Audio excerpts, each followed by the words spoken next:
Space, the final frontier.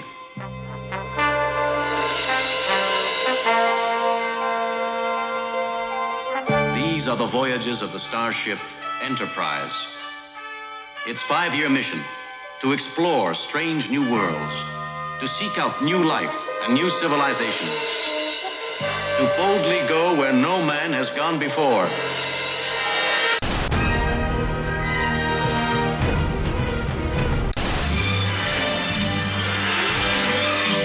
Robotech.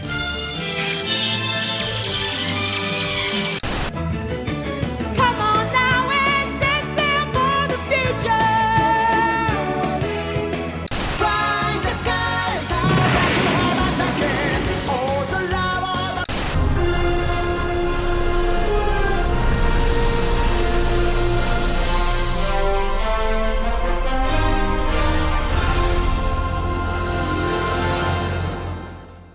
Hello and welcome to another episode of The Cellcast. TAS. Plus. No. You usually say the animated series. That's Oh, what okay. threw Gotcha. me. Okay, start over. I'm sorry. You're welcome. You're welcome, patrons. It's been a while. Yes, it has been a while. All right, take two. Hello and welcome to another episode of The Cellcast. The animated series. Plus. Joining me today is a man who feels like there's two of himself. Welcome, Jacob. Oh, dear Lord, if there's two of me, there's a problem. You feel like a clone now. There's always two of you just a hanging around. That's a Weird Al song. Yeah, minus my clone would probably meow. That'd be an interesting comment. Anyways, why, thank you. Let me introduce our co-host, a man who, he's just got some things to finish up before he goes back to Starfleet. Welcome, Drew. Gotta get, sorry, just brain fart. It's been a night, dude. It's been a night. Well, I'm not exact. I was going to make a Tendy joke, and I can't come up with anything that doesn't sound wrong, considering I'm a guy. Yeah, Drew. Okay, I got it. Well, you know, sometimes you can only either feel green or blue. Da ba dee ba ba da. I really don't like that song. I don't like it either. Tonight, we are, this is our first Green. extra TAS. Yes. For season 5 of Star Trek Lower Decks, which, by the way, for those of you who remember that we made you pay for the first couple weeks of access to our X-Men, that is technically, X-Men 97, that is technically how we will be doing things. But because we already gave you 4 seasons of Lower Decks for free, Yes. we're just completing the cycle. Yes. So we're starting tonight with season 5 of Star Trek Lower Decks with our first episode, Dos Cerritos, which was directed by Megan Lloyd and written by Aaron Burdett. We have in the cast Tawny Newsome as both Beckett Mariner and Becky Freeman, Jack Quaid as Brad Boimler and Brad Boimler, Noelle Wells as the Mistress of the Winter Constellations, Devana Tendi. Same person. Yes. Eugene Cordero as Samantha Rutherford and Otherford. Don Lewis as Captain Carol Freeman. Jerry O'Connell as Jack Ransom and Jack Ransom. Fred Tatasciore as Shax and Shax. And Taylor and Taylor. And Kay Levitt. If you can't tell, there's a bunch of clones in this episode by now.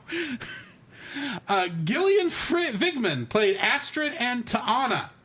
Gabriel Ruiz played T'Lyn and T'Lyn. Eric Balza played Yorif. Jessica McKenna played Barnes. Paul Scheer played Andy Billups and His Highness Andorithio Billups. He did apparently make King in that other universe. Carl Tart played Kayshawn and a Hoopurian guard. Kari Walbring played Lakar, and Ariel Winter played Daerica Tendi. In this episode, a spatial anomaly forces the Cerritos crew to face their own faces. Getting into the trivia for this one, the opening sequence has 2 changes. Yes. First, The Lower Decks logo for the show now features the streaming aura behind it in the similar way that Star Trek The Next Generation Season 5's logo did. Also, as you know in the opening sequence, during what I have decided to call the Battle of Cordero, since this is when Eugene Cordero's credit is displayed on screen, you know that the battle has gotten worse with every season. In Season 1, we had a bunch of Borg cubes fighting Romulan warbirds that the Cerritos warped away from. In Season 2, we had a giant Borg cube join them, along with Romulan warbirds and pack-led clump ships and Klingon birds of prey. Yes. In Season 3, we had the addition of the crystalline entity. In Season 4, we had the addition of the whale probe plus Breen interceptors. And now in Season 5, we have the addition of the Hand of Apollo grabbing onto the Borg cube from Who Mourns for Adonis, the original series episode, and one of the weirder ones. Tholian ships creating a Tholian web from the episode The Tholian Web. And lastly, from Star Trek The Motion Picture, V'ger! Oh my gosh, V'ger is in That's what made me laugh hardest when I was watching this Thursday morning. So I'm watching going, okay, we got the Hand. That's interesting. And, we got Tholians. And then V'ger! Okay. Trivia for this, continue with the trivia for this. Naomi Wildman is mentioned as being part of a group of Starfleet personnel who received an honorable mention on a list of the top 30 under 30% of their lifespan, though Boimler describes her as being like 10. Despite her young chronological age, she was previously established in Star Trek Voyager as having a faster developmental rate, at least from infancy to young childhood, due to her half-Katarian heritage. And last, but most certainly not least, we have the Blue Orions. Do you know what I'm referring to? No, I have no clue. You know the blue guys that show up in this episode? Yes. They call themselves Orions. Okay. It's spelled the same way as Orion. They come from, as you can probably guess, Star Trek, the animated series. Oh my gosh. Where they did pronounce it Orion. It is not until this episode that we have learned they are the same race. Oh my word. Because they haven't showed up since the animated series episode. And when they showed up, I was like, really? That's a deep cut. They look as dumpy as they did in the original episode. Fair. So yeah, Jacob, as the non-Trekkie in the room, Oh my gosh. what are your thoughts on this episode? This episode starts off very differently because we discover where Tindy went. Yes. Yeah, like she's back with her clan, I guess you would call it. I don't know because I'm not a crew? Trekkie. She's back with her house. She's back with her house. With House Tindy. Back with House Tindy. And we discover what she's doing. And She's being the mistress of the winter constellations. Yes, who's a baddie about everything, but then Yes. we discover it's Tindy. Yes. After she pretended to be a collector's plaything.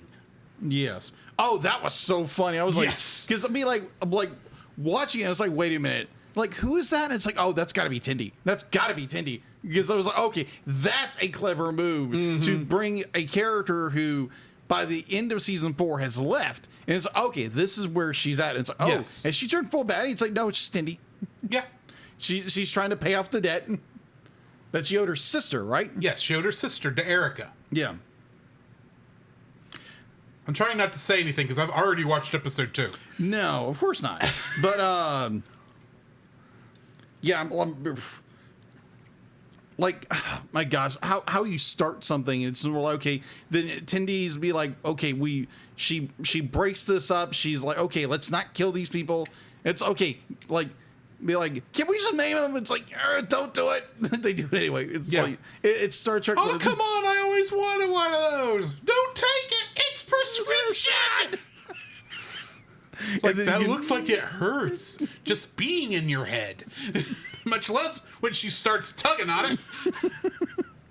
Oh my gosh! Yeah, this is like great beginning to a new season. Sadly, it's the last season, we think. As far as we know, it is still being advertised as the final season, and that is the other thing is for the advertisements for this season, much like the rest of Lower Decks, it is based on the movie of the same number, which for this means The Final Frontier. But it does include one of the weirdest ads Star Trek ever made, which was for this one, which was the one where it's like, the best seat in the house is the one in the Final Frontier, and it's a couch in the middle of space, or something like that. But yeah, this episode, I was a little. I enjoyed the episode. Don't get me wrong, but at first I was like, okay, where are we going with this? Is there a story going on that I'm not seeing connections for yet? And we get the whole the ship them coming across the time hole in space. Yes. And they end up getting sucked into it, and there's another Cerritos with everyone being doubled except Captain Freeman is not there, and her daughter is the captain of the ship. Which that entire you're dealing with sci-fi, you're dealing with Star Trek, you're dealing with, because okay, I saw a preview to this and I was like, what the crap is going on? And of course, hold on, let me get her name because I'm always terrible with names. Mariner comes in the bridge and I'm like, oh man, it's aboard this, boo. And I'm like, really? Well, if it'd been the fifth one you'd seen this week, that is which true. Is kind of what they made it sound like. Yeah, because that's what it sounded like. It's like, oh, we see these all the time. I'm like, this is cool. Yeah, to us it's cool. To them, it's the equivalent of cleaning out the filters in the holodeck. Yes. But it's more like, and then you they get pulled into the rift and they discover, oh, there's another Cerritos, and then you get all the shenanigans that follow through with that, including everyone being two of everyone. Yes, which admittedly, Otherford was the saddest one since he had deleted his memories of Tendi. Yeah, which is I could see the Trek where Rutherford would do that. Be like if in an alternate universe, be like, because he has such a fondness for Tendi. Yeah. And he wants to deny it the entire time, but it's clearly plain as day. He actually has feelings for Tendi. Exactly. But I do find this episode very interesting because you do have, what if Mariner was the captain? And what would be like, and she's the obvious evil choice because she doesn't want to be in charge anymore. She wants to be charmingly disruptive. Charmingly disruptive. Charmingly disruptive. Charmingly insubordinate. There we go. That's what it was. Yeah, that kind of is your whole shtick, is you're charmingly insubordinate. That is true. I do want to say this because going through all 4 seasons, they're going to be like up to season 4, I did not like Mariner. And... again, I was the one having to defend her to you. Yes. Because I already caught on what was going on with her. Yeah, I didn't. But be like, watching her progression as a character is really nice. You coming into season 5, be like, now she is, what is it, a first lieutenant? Or what is it? Lieutenant junior grade. Lieutenant junior grade. And the fact that Ransom has given her ensigns to command, or to mentor, which I found was like the weirdest thing in the world. She gave all of them, and he gave all of them ensigns to mentor. Which, oh boy, next episode with Boimler. Oh gosh. But it's like, be like, you have this growth of a character, which I find very profound. And again, if you want to go back and listen to our reviews of all of them, they're now available in the mainstream, right? They should be, but I am planning when we get done with this season to go back and put everything in, like releasing 5 different episodes that are going through the whole series. Okay. The collections, like I did with the X-Men TAS, where I put it all in one episode. Yeah. Except I'm gonna separate each season into one episode. Okay. Gotcha. That's the plan. Gotcha. Yeah, so we get the shenanigans going on here, and you get... Some of them will take longer because they are part of other episodes. I gotta say, Captain Becky Mariner is like, No, oh my Becky god, Freeman. Becky Freeman. That's it, Becky Freeman. Used her mom's name. Uses her mother's name, but Becky Freeman is like, what the crap? Be like, she's strict and stern. Like, there's people in the bridge, and we're like, whoa, okay, what's going on? Yeah. And then you get this. It's like, it's actually like she's really just. Mariner just be like, I got stuck as being a captain. I don't want to be this anymore. Then hog ties her prime self in order to steal get out of the ship. And I just want to be a rebel. That's all I want to do. And I love how while she does try to be Becky Freeman for a couple minutes, it immediately falls through. It says, okay, look, I'm just trying to get back to my ship. Your captain's on the other one. She's trying to escape. She's breaking like 15 different Starfleet regulations. Yes. I know them all because I had to know how to break them because that's who I am. But it's so good. Be like, you have Boimler who meets a bearded version of himself, kind of like a Riker version of himself. It is a very Riker version of himself. Riker version. Be like, he even like walks up to like how Boimler did in Strange New Worlds. Yeah. Like, literally walked up and did the Riker maneuver. Exactly. That was hilarious. I was like, oh my gosh. It does make sense since I assume this one was on the Titan for a while too. Uh-huh. So. Oh, yeah, that's kind of cool. But, yeah, it's a great episode. But, like, there again, you get with... Hold on, let me find... hold on. Don't you love it when you get a name that goes blank? Mm-hmm. Let's see. Oh, what's his name? The Rutherford. Yeah, Rutherford. Yeah, Rutherford. Yeah, Rutherford. Be like, you get this very good contrast. Like, wow, be like he's trying to fix his counterpart. Be like, and he realized to be like, you know, there's such thing. Be like, there's good memories. Yeah. Be like, you don't have to, you know, go in because you miss somebody. It doesn't mean you have to, you know, push it away. Be like, you can enjoy those memories. You can have joy in something that you know lost. Yeah. And again, you find this profound loss with Rutherford. With be like, he does miss Tindy. Be like, he probably does love her in some capacity. But I'd be like, it's gonna probably loves her. Probably. Did you not see the last 4 seasons? Yes, I did. They have more than just a thing. That is true. And I don't think it's because he's falling for her pheromones. That is true. That's true. I totally forgot about that. Man. Whoo. Yeah. So yeah, this is a great episode. And yeah, I can't wait to see the next, I think, 10 episodes. Yeah, it's a 10-episode season, so we got 9 episodes after this. Supposedly, from what I understand, that there are things being introduced in this season that are setting up other shows. Okay. So keep an eye out for that. I know Tawny Newsome is involved with the Starfleet Academy show that's going to be on Paramount Plus, but that takes place like in the future Discovery went to. So, you know, for good or for ill. Yeah. So I don't know if the character is showing up there, if she's just writing.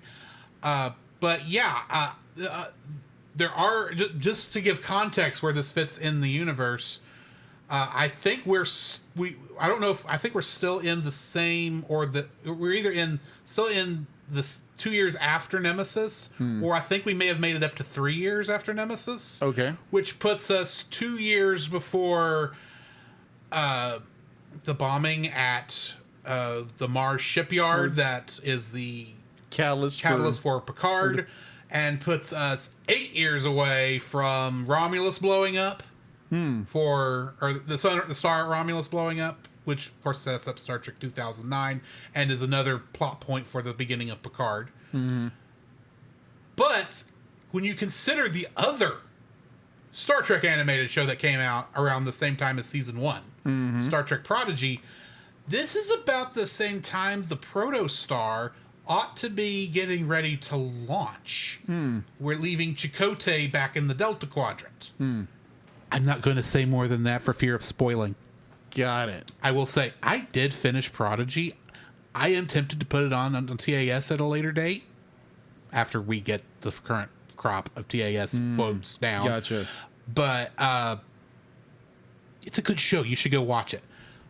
But yeah, I'm curious if there will be any more play into the continuity that's happening around this era. Yes. Because since they kind of did that with the setting with all the evil AI stuff that was going on for a while. Yes. Setting up the dislike of synthetic life forms that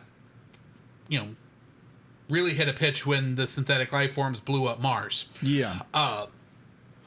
But yeah, I'm curious how it's going to fit into that, and I'm curious if now that we're coming up on the final.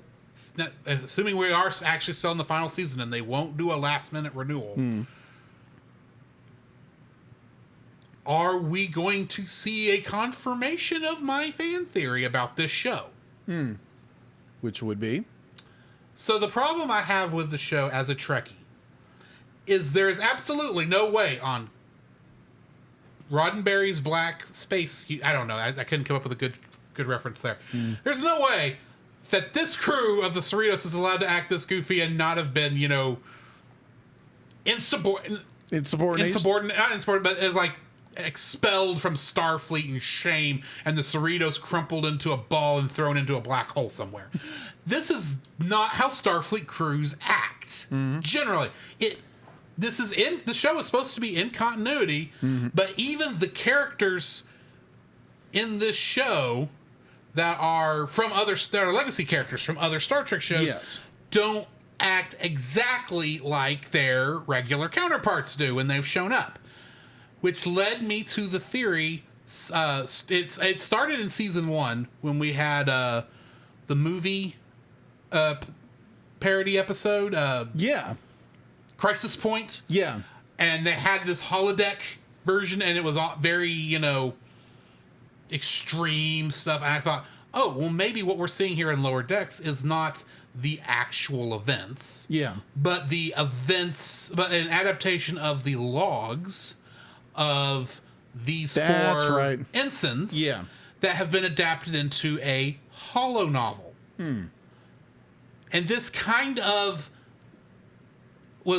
grew when during the second season, when we had that episode where we find out that Mariner is intentionally exaggerating rumors. Yeah.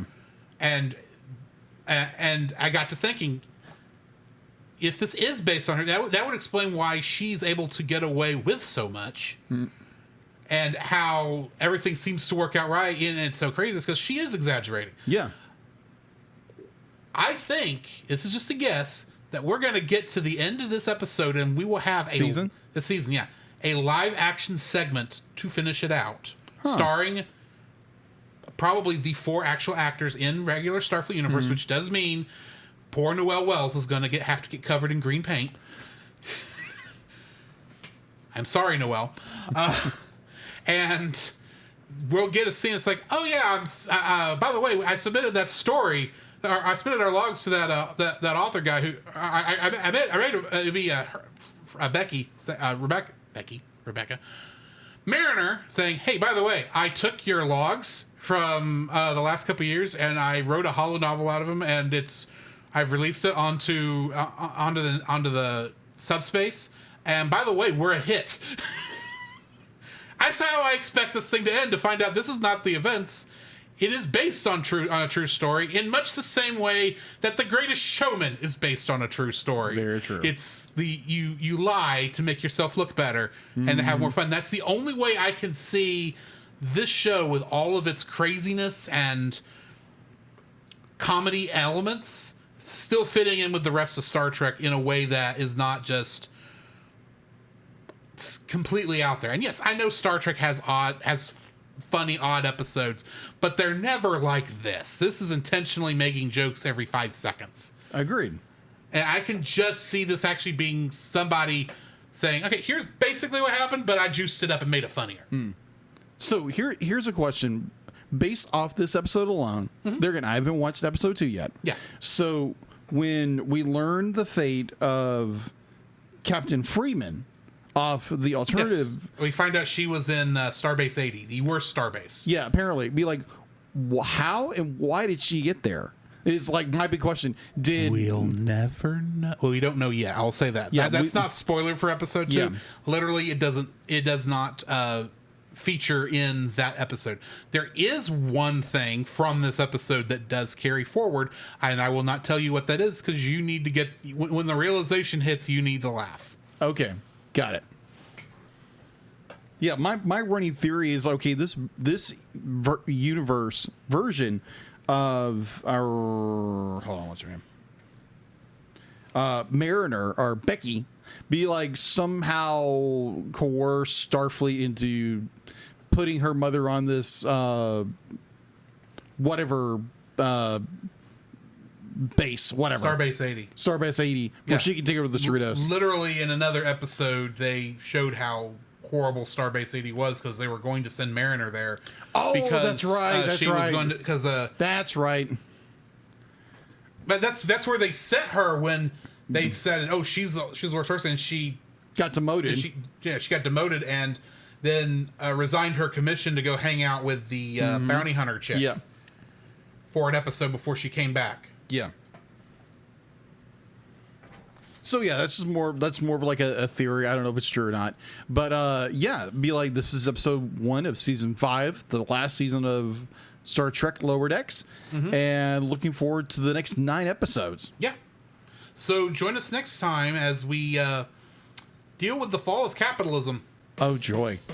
You can follow Jacob on his Facebook at Jacob B. Heron. His Facebook page, Jacob's Daily Art Corner, where he tries to draw each and every day. His Instagram at Jacob B. Heron. His Twitter at Jacob Heron. And his Letterboxd at Jacob Heron. You can find Drew on Facebook at Drew Dodgen. His Facebook page Drew's Photo Bin to see his photography. His Letterboxd page at GGeorge759. His Twitter at GGeorge759. And Instagram at Drew Dodgen. You can like us on Facebook at the Cellcast Podcast. On Twitch at the Cellcast Gaming. On YouTube at Cellcast. On Twitter at cast_cell. The Cellcast can be found at Apple Podcasts, Google Play Podcasts, Stitcher, Spotify, or anywhere else fine podcasts are downloaded from. Please rate and review us where you found us, and also on Podchaser.